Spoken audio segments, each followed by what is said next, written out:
BFOD squad. Hope everybody's doing well. It's 11 degrees in Colorado this morning. Going to get up to a sweltering 26 degrees. It's Fahrenheit, by the way. So, welcome back. Barrel Full of Daryl. It's episode 40. How'd I make it this far? I like to talk about music, movies, and come up with some other funky ass shit just for you. So last week I asked about the lyric, girls will be boys and boys will be girls. It's a mixed up, muddled up, shook up world. That's from the song Lola by the Kinks, 1970. About a guy in a bar dancing, goes home with a girl. Turns out the girl is trans. Nothing wrong with that. 1970, I'm not sure I understood what all that meant. Well, here's a new lyric for you. With your feet on the air and your head on the ground. With your feet on the air and your head on the ground. Now, I think some of you out there are probably wondering, Daryl, how can I be more like you? Okay, step one, get a lobotomy. There is no step two. So on last week's episode, I discussed the movie Planes, Trains, and Automobiles due to the Thanksgiving holiday. Hope you all had a good one. And I meant to mention this, but I failed to. So I'm going to mention it now. Way back in 1978 to 1982, there was a show on TV called WKRP in Cincinnati. And at that time, it was my most favorite TV show. It's hilarious. It's about a rock station in Cincinnati. There's an inept station manager, a hip program director, dim-witted salesman, dim-witted newsman, an obnoxious salesman, and several cool DJs, including Dr. Johnny Fever, played by Howard Hessman. Well, in their Thanksgiving episode, the station manager and the salesman come up with this secret idea for a Thanksgiving surprise, and they won't tell anybody else in the station what it is. So on that day, the news guy, the newsman, he's in this plaza in downtown Cincinnati, and all of the other station members are sitting in the booth listening to what he's saying because he's broadcasting live. All of a sudden, he sees a helicopter hovering above over the plaza. And all of a sudden, these things start coming out of the helicopter. And he says, whoa, maybe it's parachuters. Maybe this is a show. I don't see any parachutes yet. They're getting awfully low. And he says, oh my God, they're turkeys. And everybody in the station was like, oh my God, here we go. But the turkeys, they don't fly. And the newsman says they're hitting the ground like bags of wet cement. And right at the end of the episode, the station manager and the salesman walk back into the station, and they're covered with turkey feathers. And the station manager says, as God is my witness, I thought turkeys could fly. So that's very funny. And I urge you to go to YouTube and look up WKRP Thanksgiving and watch it. It's only like 5 minutes long. Very funny. I cannot do it justice. Okay, on to the music. You know, my buddy Kinsey reminded me sometime last week about the band Badfinger. Badfinger, one word. They were a Welsh rock band formed in 1961, originally named the Ivies. And the original lineup was Pete Ham on lead guitar, Ron Griffiths on bass, Di Jenkins on rhythm guitar, and Roy Anderson on drums. But the lineup changed a lot of different band members coming and going. Well, they started gaining local popularity in 1965, and they were the opening act for several bands touring in Wales, including The Who, the Moody Blues, and the Yardbirds. So they hired a manager, Bill Collins, in 1966, and they moved to London, where they toured on the London circuit, playing cover songs of blues, soul, top 40, and Beatles hits. And they started getting some interest from record labels. Now, the manager, Collins, invited a Beatles roadie, Mal Evans, and Apple Records A&R head, Peter Asher, to see the band perform at the Marquee Club in London. Well, they were impressed, and the roadie, Evans, sent demo tapes to each member of the Beatles, and they all agreed to sign them onto Apple Records. This made them the first non-Beatle recording artist on the label. Still known as the Ivies, they released several singles, but found little success. In an interview for Music Magazine, they complained that they weren't getting the support from the record label, and they were basically being ignored. Paul McCartney read this interview and offered them his song, Come and Get It. And after only 1 hour of production, McCartney recorded a demo tape of the song and gave it to them, telling them that they had to do it note for note with no changes. A few band members didn't really like that. They wanted to put their own little twist into it, but they finally agreed. They recorded it just as Paul had done. So after they successfully recorded it, McCartney gave them 2 more songs, which would be used in a film soundtrack. Now, at this time, the band and Apple Records decided that the band needed a new name, and John came up with Badfinger.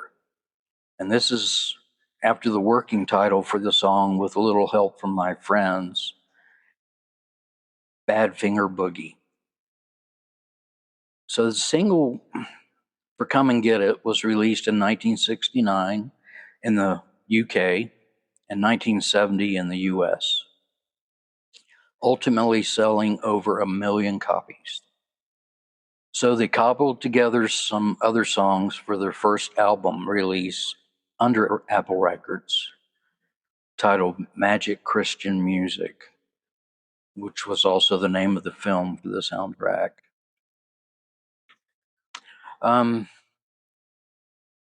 So let's see. Oh, it peaked at number 55 on Billboard's album chart. Now, their second album on Apple Records, called No Dice, was released in late 1970. Now, this album contains their hit song No Matter What, which reached numerous world top 10 charts. This album also contains the song Without You, that was covered by Harry Nilsson and reached number 1 on the US Billboard charts. Now, for some reason in 1970, they changed management and they hired Stan Polly. I think he smooth talked them. It's turned out to be a big mistake. Now, the manager, Polly, established Badfinger Enterprises, which bound the band members to various contracts, which dictated that all of their earnings were to be directed to holding companies controlled by Polly, the manager. And that did not turn out well, as you'll see. Let me say here that Badfinger, they sounded much like the Beatles. In fact, I recall as a teenager, there were rumors that Badfinger was actually the Beatles performing under a new band name. And one of the Beatles producers stated that sometimes he had to look over the control board to make sure it was not John and Paul singing, but the members of Badfinger. Ultimately, Badfinger, they came to resent all the comparisons to the Beatles. Now, their third album, Straight Up, was released in December of '71, includes 2 hit singles, Day After Day and Baby Blue. On this album, George Harrison he virtually joined the band, and he contributed on guitar during the sessions. However, he was also busy preparing his live album concert for Bangladesh. And that concert, he had invited Badfinger to perform with them. By the way, the song Baby Blue was featured in the finale of Breaking Bad. It plays during the scene in which Walter is dying with his hand reaching out and touching his meth-making machine. If you're familiar, his meth product was distinct and it had a light blue tint. So Baby Blue was a fitting song for that. Now, sadly, due to the poor management, the band was essentially broke. The manager, Polly, had basically stolen all of their money.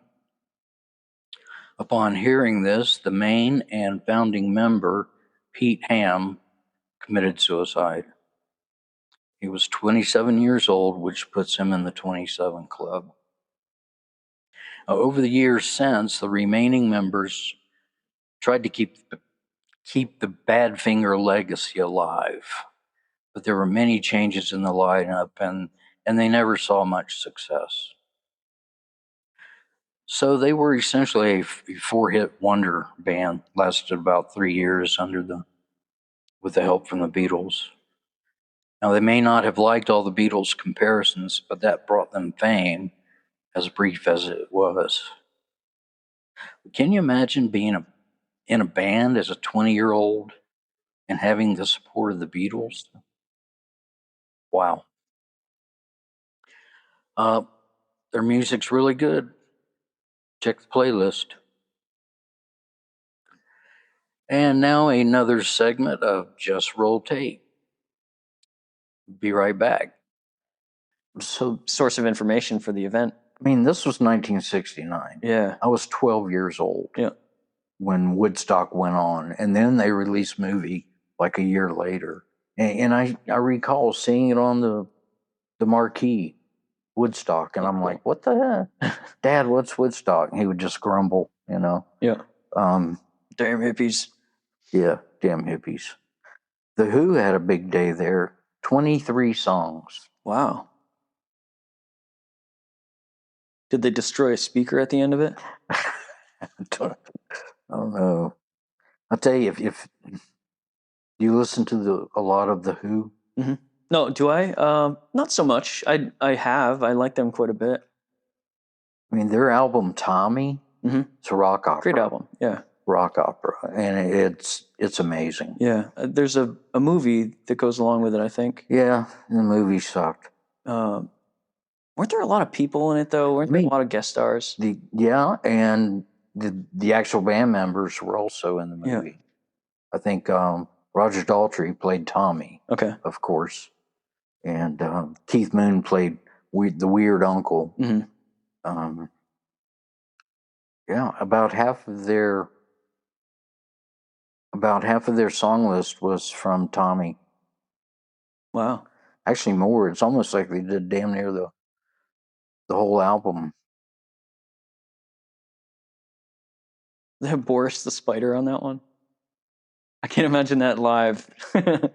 No, I don't think they. No, they didn't play. They played all the Tommy stuff is like 12 songs, Mhm.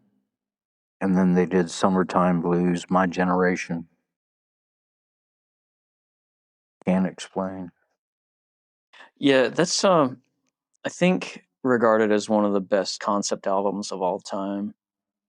I like it. I enjoy it. Definitely better than the movie, which I've seen maybe once and then never looked back again. Well, it defined the rock opera. Did it? Yeah, Yeah. I think it was the first of that type of music, a rock opera. I guess I could only name you two rock opera albums, and I would say Tommy and then Queen, uh, Bohemian Rhapsody. Yeah. But it seems like I've heard that term so often that there must be a litany of those things, and I couldn't really name another one. In my mind, the album "The Wall" by Pink Floyd is a rock opera. It's a continuous story from song one to the end of the album. Yeah. Would you? So there's the term concept album. Would you regard? Are all concept albums rock operas, or are all rock operas concept albums? I think they all come from a concept. Mm-hmm. Yeah. And I mean, to me, a rock opera, it tells a story. Okay. It's a saga, right? Just like Tommy, the album, little boy's born, gets abused all his life, then he becomes like this Jesus character. Mm-hmm. Okay, that's his lifetime. And it's the same with The Wall. Yeah. It starts with the baby boy being born and going through all this shit throughout his life, and then at the end, he gets exonerated. I mean, I hadn't put that together like that before, but to me, they're comparable in that style. Yeah, my understanding, that's a good explanation. My understanding had been that a concept album, I would probably have considered anything with sort of a through line or a concept that applies to all the songs. But I like that definition because I don't know what a rock opera album would be other than sort of the soaring vocals, and I think it kind of makes sense that you had this sort of story arc that could define a rock opera. Think of it this like way: a character arc. The Wall is a rock opera. Yeah. Which I don't like calling it that personally. Same. Yeah, I wouldn't have put it in that category. Because it does. I mean, it has the story arc, so it has the structure of a rock opera. Mm-hmm. Whereas Dark Side of the Moon concept doesn't have that. Okay, it's a concept album. All right. Here, I looked up a list of rock opera albums, and it also lists Quadrophenia by The Who. Yeah. It lists The Wall. Good call. Tommy. It lists Bat Out of Hell by Meatloaf, which is perfect. Yeah, that makes sense. I agree. And now a word from our sponsor. Well, hi y'all. This is Willie Ray Parley speaking to you from Scratch Ankle at Dilemma. Y'all may remember the library I told you about before, right? Well, due to the egg tossing, my daddy made me take it down. Most of the books were ruined by egg yolks anyway. But it sure was fun trying to catch them eggs. Oh, well, my daddy makes me stay in the backyard now, so I went and set up a game room in our tool shed. It's right next to the chicken coop, so it can get a bit noisy sometimes. I got some good games, though, like Chest, Sorry, Operations, Monopoly, Don't Wake Up My Daddy, and Yeti in My Spaghetti. So if you come to Scratch Ankle, come come play a game with me. It's free and it's fun, as long as you ain't allergic to the smell of chicken poop. So bye for now. And we're back. Movie time. So I used to be an avid reader as a younger man, younger than I am now, way younger. And in 1993, I bought a book titled A Simple Plan, written by Scott B. Smith. Great read, great fiction. So when 1998 rolls around, the film gets released, and I did not hesitate to go see it. It's directed by Sam Raimi, who creates mostly horror films. It stars Bill Paxton, Billy Bob Thornton, Bridget Fonda, and Brent Briscoe. And it's set in a small town in rural Minnesota during the holidays. And yes, there's a shit ton of snow. It's basically a neo-noir crime thriller and has been likened to the great movie Fargo. Well, it's not that great. It's not as great as Fargo, but there are definitely parallels. So Bill Paxton plays Hank, the main character, who works in a feed mill as an accountant. Billy Bob plays his dim-wit brother, Jacob, who's living on welfare. And Brent Briscoe plays Jacob's best friend, Lou, also living on welfare. Bridget Fonda is Hank's wife, who is pregnant and gives birth during the film. Now, let me say this about Billy Bob's character, because it's really atypical of his standard roles.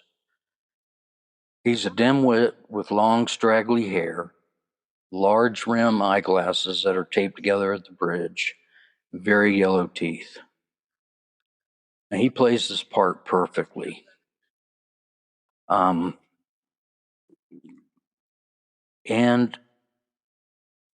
he was nominated for an Oscar for Best Supporting Actor for it.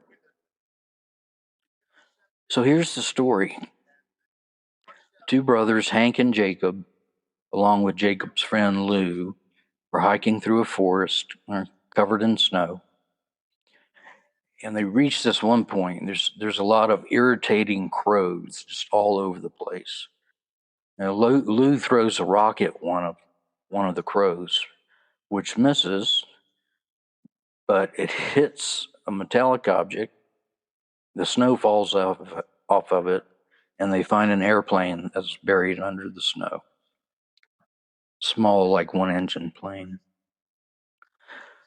So Hank crawls into the wreckage, gets attacked by two crows who were in there feeding on the pilot.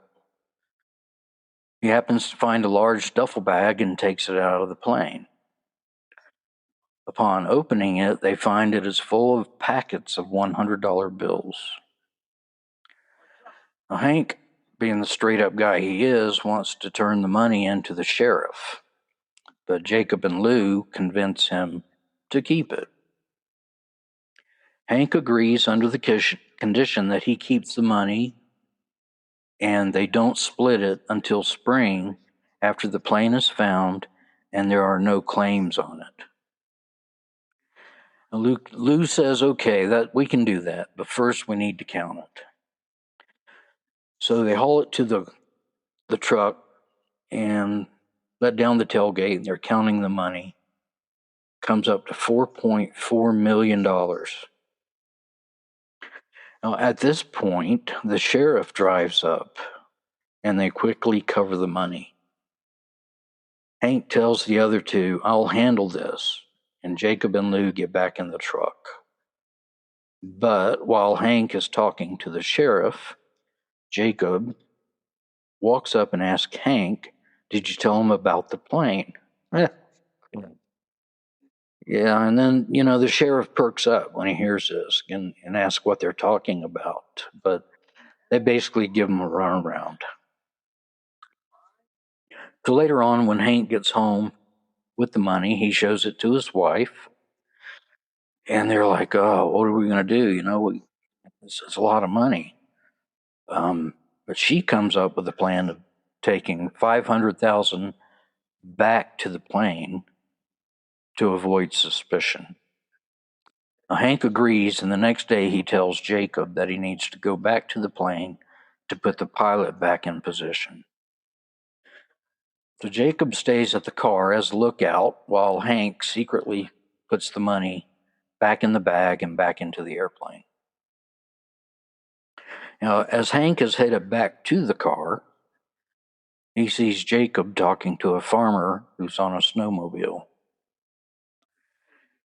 Now, Hank's still at a distance, and thinking that their cover is blown, Jacob bludgeons the farmer with a tire iron. Hank walks up, sees the farmer on the ground, sees all the blood, and he plans to make it look like a snowmobile accident by running it off of a bridge. So he puts the farmer on the snowmobile, climbs on himself, and starts headed toward where the bridge is. And about halfway there, the farmer rouses. Yeah, he comes to, and Hank ends up smothering him. Then he continues on, drives the snowmobile off of an embankment into the frozen river below with the farmer on it.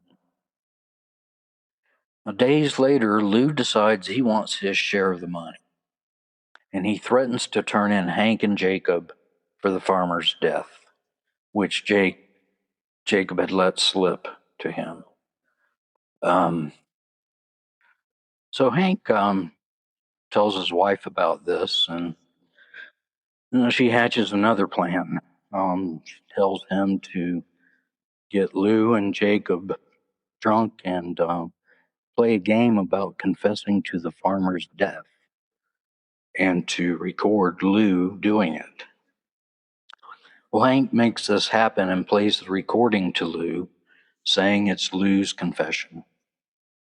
Well, Lou erupts and gets his shotgun while Hank and Jacob head for the door. Now, Lou catches up with Hank and levels the shotgun at him. Jacob has made it to the truck and grabs his rifle. And he sees Lou about to shoot Hank, and Jacob shoots Lou and kills him.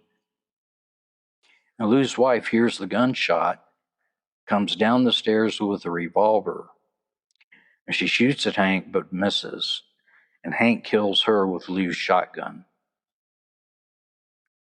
So Hank thinks for a minute, and he dials 911 and reports that there's been a shooting, and he stages the scene to look like a murder-suicide, and it flies. Now, later on, the sheriff's gotten a call from the FBI about a missing plane, and he calls the brothers in for questioning.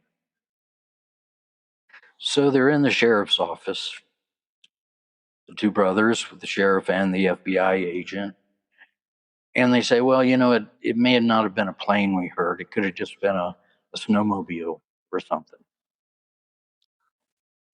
Everybody nods, and the FBI agent says, well, I'd like you to take me out to where you heard this sound tomorrow morning. Yeah, and reluctantly, they agree to it. So I'm going to stop right here and let you see the ending for yourself. Let you watch the whole movie for yourself, because it's really great. So many plot twists, so much going on. It's streaming for free on Pluto TV, or it's on Prime Video for the price of a gas station hot dog. Believe me, this movie is worth it. I watched it again the other day, and there were just numerous points in the movie where I said out loud, holy shit, or oh, fuck.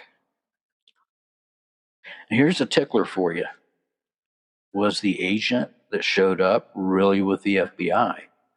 Ooh, scary, Papa. Okay, so word of the week, bunting, like in baseball. But it's also a lightweight, loosely woven fabric used primarily to make flags. Bunting is also a synonym of the word flag. It's also an infant's hooded garment made of napped fabric. And it's also a bird called the bunting. Yeah, what a word, bunting. Joke of the week. One day, his son walks up to his dad and tells him that he has an imaginary girlfriend. Well, the father says, "You could do better." And the son says, "Dad, don't say that right here in front of her." And dad says, "Well, I was talking to her."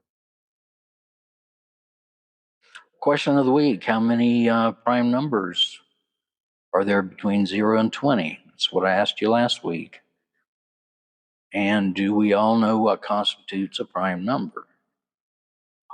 Well, it's a whole number greater than 1 that cannot be evenly divided by any other whole number other than itself. A little more simply, it's a natural number greater than 1 that's not the product of 2 smaller numbers. That's a prime number. Now, a non-prime number is also called a composite number because it has 2 or more factors. So the prime numbers between 0 and 20 there are 8 of them: 2, 3, 5, 7, 11, 13, 17, and 19. New question of the week. Velocity is the rate of change in distance. We all know this, I think. When you're moving, you're at a certain velocity. But what is acceleration, the rate of change in? What is acceleration, the rate of change in? Okay, thought of the week. You can pick your friends and you can pick your nose, but you can't pick your friend's nose. Believe me, I tried it. Not that you can't, you really shouldn't. Don't forget about the playlist, BFOD playlist, available everywhere. It's getting really long, a lot of good jams on there. Hope you're enjoying it. Now, as always, you may contact me by clicking on the send me a text button in the episodes or directly at bfodpodcast@gmail.com. And let's not forget that you can also support this podcast. Donate a little bit of money to me each month so I can, buy some stuff, gum, beer, whatever. I would appreciate it. So thank you for listening. I hope you were entertained, and I will talk to you next time. Bye for now.